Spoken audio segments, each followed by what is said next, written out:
Hi again, and welcome to another top story. We want to focus today a little bit on something that I think people feel one way or the other about, and it's the minimum wage. Now, last night was supposed to be a big night for Bill 74 because it was supposed to pass in the House. Did not happen, though, because the gallery was packed with protesters. So they had to call the whole thing off and get everybody out and settle down and stuff like that. So we're going to talk about the different perspectives and whether minimum wage should go up to $15 an hour as promised by the Liberals, or whether it should stay exactly where it is like the PC government wants it to. Joining us, the CEO from Sault Ste. Marie Chamber of Commerce, Mr. Rory Ring. Welcome back to our studios. Thanks, good to see you. And Derrick Pearce, you'll recognize as a candidate from the municipal election, also a minimum wage worker. That I am. Now tell us, Rory, from a perspective of the Chamber, is this a good call? Should the unemployment or the minimum wage, should it stay at 14? Yeah, so there's two really elements to this. It's not, with Bill 47, it's not just the minimum wage, but it's also some of the legislation that happened within Bill 148. So specific to minimum wage, the business community has never been against increasing minimum wage to reflect the cost of living. So really the position has been through the membership and right across Ontario is that it's too much, too fast. And that really it is a shock to the system to go within the space of 15 months from $11.60 or $12.65 to $15. And it's the rapid increase, especially within that period of October to January 1 to $14 that has been very, very impactful. So that really is the case. And prior to this initiative by the provincial government, minimum wage was indexed to inflation to ensure that those wages were keeping up with the cost of living in Ontario. I guess the other aspect to minimum wage too is that it was never meant to be a living wage. A living wage is something very, very different. And when you take a look at minimum wage and the majority of individuals that are on minimum wage, most of those are 15 to 24 living with their parents. And when you take a look also at the statistics used that single women raising a family, that's less than 2% of people that are on minimum wage. But now I know Derrick is in a different position and we'll have his comments there. But I just want to be very, very clear that the business community has never said no to a $15 minimum wage. It's just said, let's make sure we implement it in a very robust way that it doesn't have the potential impacts that we are actually starting to see. So what are the impacts and why is it a problem that has gone so quickly or would have gone so quickly? Yeah, so businesses like to plan 3 to 5 years out, right? They plan their capital expenditures, they plan their human resources, and when you shock the system, you change the nature of their ability to plan. So when you do things in combination with not just minimum wage, but Bill 148, you change the way that they have to manage their employees, their HR systems, their accounting, how they manage legislation and get that implemented into their business model as efficiently and effectively as possible so that it's actually not impacting the employee. When you shock the system, you will see that the reaction will be to adjust very quickly, and the easiest way to adjust is to limit amount of employee hours, benefits, like paid or unpaid breaks, and they'll quickly adjust to those elements that are being imposed upon them. I guess the other fact too is that the majority of businesses and small businesses that we at the Chamber represent actually pay above minimum wage already. And they provide benefits and they provide more than what legislation actually calls for. So there is some balance within the system. And the other impact too is that businesses will start to retract where they spend outside of their business. So reducing the amount of community contributions to places like Arch or the Salvation Army or Rotary or United Way. So when you shock a system, it doesn't give them the ability to make those adjustments in terms of operating more efficiently, changing your schedules and adjusting it over a period of time where they can bring more balance to how they're reacting to new legislation and new costs. So Derrick, tell me about your perspective on this Bill 47 and whether or not you think it's going too fast or would have gone too quickly, and can you survive? Well, for me, cost of living wise. For me, I'm not gonna not say that I'm happy that the minimum wage under the $15 an hour. Being a minimum wage worker, obviously, I'm happy that it went up. Do I think it should have went up with inflation a little bit slower? Of course. Do you really? I do, because as somebody who's going to be starting a business quite, in the coming months, I can see from a business perspective, if something goes up too fast, your business, you're going to have to make changes to your business to cope with that raise. So I can see where the government is on that front. So Derrick, do you think though that if a worker is making more money, that just is not automatically a good thing for the economy, because that person is going to be able to buy more and at the business that perhaps you're looking at starting? True. But in the business that I work at Tim Hortons, for example, we make $14 an hour. However, when we work a night shift, we actually make more than $14 an hour. So it is possible for people in the minimum wage sector to make more money. It's up to the individual business. For example, I work night shifts. Because I work the night shift, I get a 60-cent premium. I see. So, just like Rory said, there are people out there who are making more than the minimum wage already, and it's fantastic that the minimum wage went up, but when you have that minimum wage that shoots up that fast, prices are going to raise with it. I know Tim Hortons, the day minimum wage rose, our prices jumped up on our menu boards. So the businesses have to do something to cope.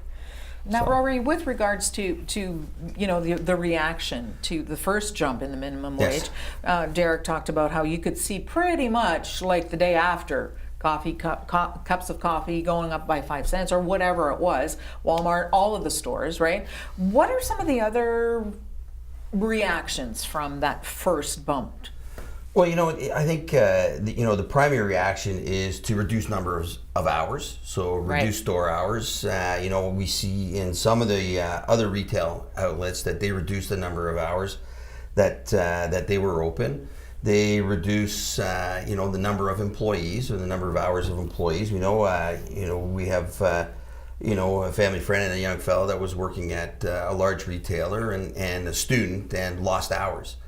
So those are some of the initial reactions. Now, the challenge too is actually on the employee side, that even though you're making more money, you're actually making larger contributions to EI, CPP, and the tax machine. That's a good point. So the benefit. So my wife was working at Lowe's in the paint department, and over this transition had the increase to her minimum wage, and the take home at the end of the day was not that much more. I might have made $25 to a $50 difference in a month. Now that can be very significant to people. Don't get me wrong. No, right. But still, what at if the end of critics the said day, if you have $15 now, if you bump it so up you make even the $200 extra dollars a month, but you actually really only see $50 of that. But that increase is now being passed on to the consumer, like Derrick had noticed even in his store, right? So now it's actually harder for those individuals to get by, and actually is demonstrated through a number of studies that actual prosperity or the challenges of being able to make a living are actually reduced by increasing minimum wage, because there's lots of lost hours of opportunity. Because especially if you can't pass on a lot of the costs to the consumer, you have to absorb them other ways, right? And the other side of this coin is what is fair, right? And how is fairness defined? And let's be quite frank that when you start a business, Derrick is going to start a business. In 3 to 5 years, he probably won't be able to pay himself. So he has to supplement his income some way. When you start a business, depending on the nature of the business, they're very hard to fund, to raise the capital. So you need to go to a bank. A bank is not, I'm a commercial lender by trade, the easiest place to get money from to start a business. So they have alternative sources of income. But you put that money at risk, right? You could be taking money out of your RSP, you could be taking it out of equity out of your house, you could be borrowing it from friends and family. And the success rate of business is that over 60% of small businesses fail within the first 5 years. And you think about that impact and that loss of capital. So, we have many businesses that are new businesses and are not getting a paycheck. Right. They have a spouse that works, but they put at risk a significant amount of money, capital, and you know what? They don't get days off. They don't get sick days. They can't call and say, I don't feel like working But today. is that not a decision that they've made for themselves as a business owner? Absolutely. And it's the same decision that somebody makes to work at a particular type of position. So everybody's making decisions, everybody's making choices. But we have to really make sure that when you talk about fairness, you really understand what the definition of fairness is within the specter of not only your own self, but also those that are impacted around, the whole community. And it's not only businesses that are impacted by Bill 148, Bill 147, and minimum wage. All costs of doing business for Arch, the municipality, Sure. the city, Rotary and volunteers there, that United Way, the library. The cost of doing business is spread through the community, and it's not just business, right? So you have to find, like even the YMCA had to retool programs, so there's a lot of decisions that are impacted where even those organizations, those not-for-profit organizations, or those that are filling in the social needs that are not met by government and supported by business, have to have time to make the adjustments, right? And that again is to say that it's the implementation phase that really is a critical element of making this all work to get to $15 an hour. Derrick, let's talk also about security and job security and whether or not you, as a low minimum wage earner, do you feel like you have job security if you wanted to, get a union going, if you needed a couple of sick days, if you weren't getting paid for overtime? Do you feel like there's room for you to, fix that? Well, in the field that I'm in, we don't really have overtime at us. Our boss is really good at scheduling workers so that nobody technically goes into overtime. So I wouldn't have experienced that. But I know with sick days, with the increase in sick days that the bill gave us, it's great. That's the only thing that I have issue with the bill is those getting taken away because, in the last 5 years, I had 2 family members pass away that I had to take time off work for, and the time that I had to take off, was beneficial to me. And then now that potentially losing a couple of those days is, I can imagine what I would have done if I didn't have them. So that's really the only problem that I have with the bill.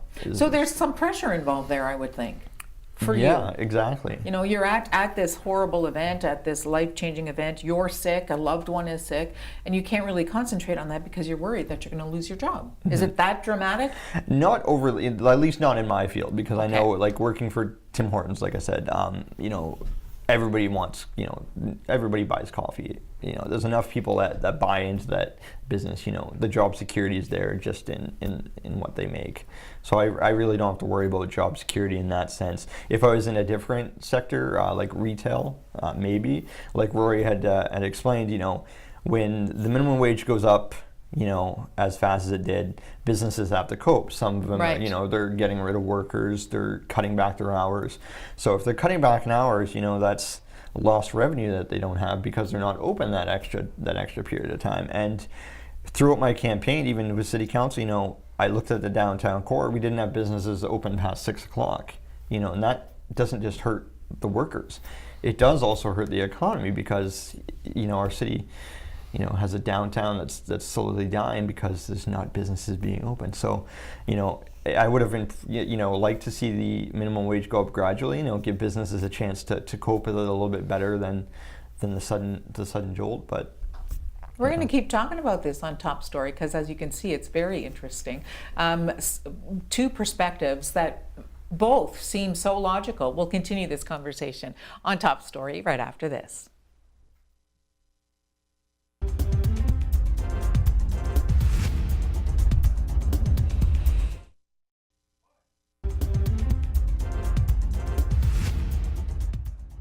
And welcome back to Top Story. Today we're talking to Rory Ring, who's the CEO of the Sault Ste. Marie Chamber of Commerce, and Derrick Pearce, who is at this point a minimum wage earner. He is, of course, many other things. Rory, tell us about the fact, now we're talking basically about the fact that it was supposed to pass last night, and there were so many protesters that the legislature had to shut everything down.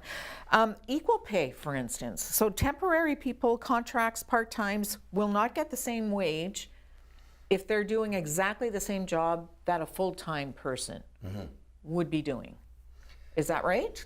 Yes. So, I mean, you have to also understand that a part-time person can make these choices to be part-time or full-time if they're not employed in other places, or their family demands are such, or they're going to school. So many of us have had part-time jobs where we're going to school. Yes. You know, so there's some flexibility that's provided there, but the commitment in terms of what an employer has to invest in that employee remains the same as a full-time employee. So health and safety training, customer service training, you know, it could be if you're working on an assembly line, the amount of training that has to go into those types of environments. So this is very significant.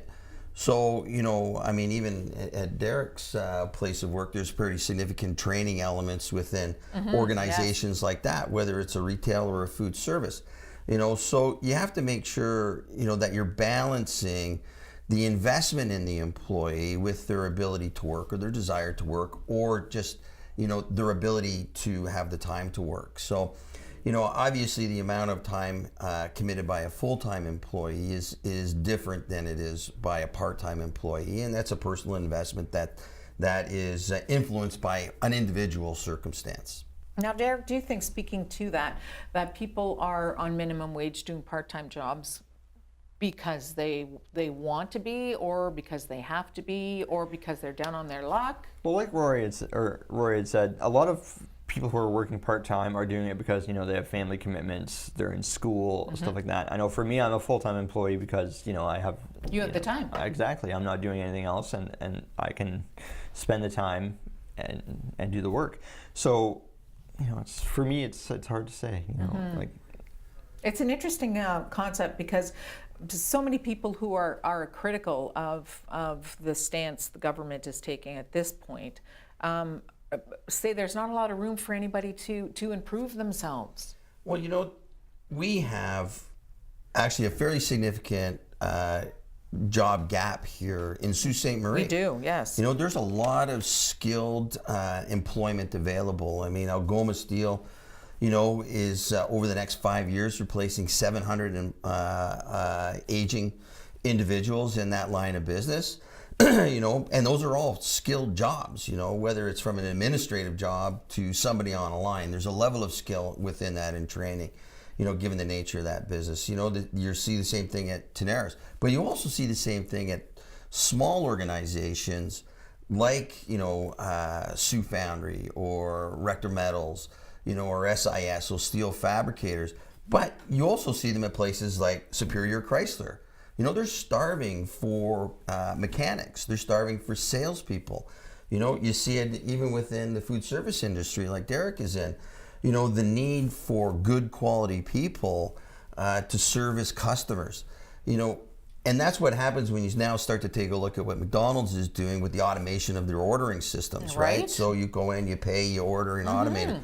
So if you're not, you know, providing workforce into those areas, they will have to change their business models to meet consumer demand.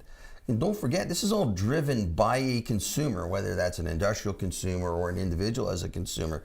This is about fulfilling market demand. So, you know, there's a demand for, you know, Tim Hortons coffee at a certain price point. And if it doesn't get to that price point, it goes beyond that price point, they will go somewhere else, right? It's like if Starbucks, if you want to pay $9.95 for a double mocha latte chocolato, you know, you can go and get a $2.50 coffee at Tim Hortons. Those are consumer-based choices, right?